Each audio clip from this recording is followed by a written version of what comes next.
ડુમસનો દરિયા કિનારો સુરતીઓ માટે રવિવારની રજાઓ અને સાંજની સહેલગાહનું મનગમતું સ્થળ રહ્યું છે. હવે તેને વર્લ્ડ ક્લાસ લુક આપવામાં આવ્યો છે. ₹166 કરોડના ખર્ચે તૈયાર થયેલ ફેઝ 1માં પ્રવાસીઓ માટે આધુનિક વોકવે, બેઠક વ્યવસ્થા, લેન્ડસ્કેપિંગ અને રોશનીનું સુંદર આયોજન કરવામાં આવ્યું છે. લોકાર્પણ પ્રસંગે કેન્દ્રીય મંત્રી શ્રી આર પાટીલે જણાવ્યું કે એક સમયે સ્વચ્છ ગણાતું સુરત આજે દેશમાં સ્વચ્છતામાં પ્રથમ ક્રમે છે. ડુમસથી ફેઝ પ્રોજેક્ટ રાજ્યના પ્રવાસન નકશામાં એક નજરાણા સમાન છે.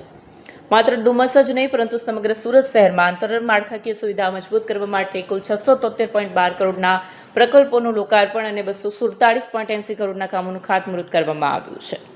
શહેરીજનોને શુદ્ધ પીવાનું પાણી મળી રહે તે માટે રાંદેર ખાતે ₹271.63 કરોડના ખર્ચે 160 mld ક્ષમતાનું આધુનિક વોટર ટ્રીટમેન્ટ પ્લાન્ટ કાર્યરત કરવામાં આવ્યો છે.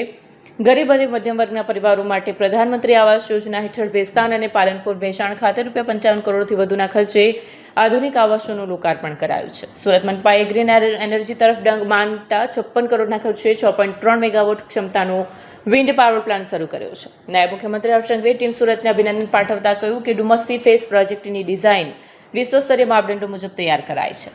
સુરતના મેયર દક્ષિશભાઈ માવાણીએ ઉમેર્યું કે ડુમસ હંમેશાથી સુરતીઓના હૃદયની નજીક રહ્યું છે.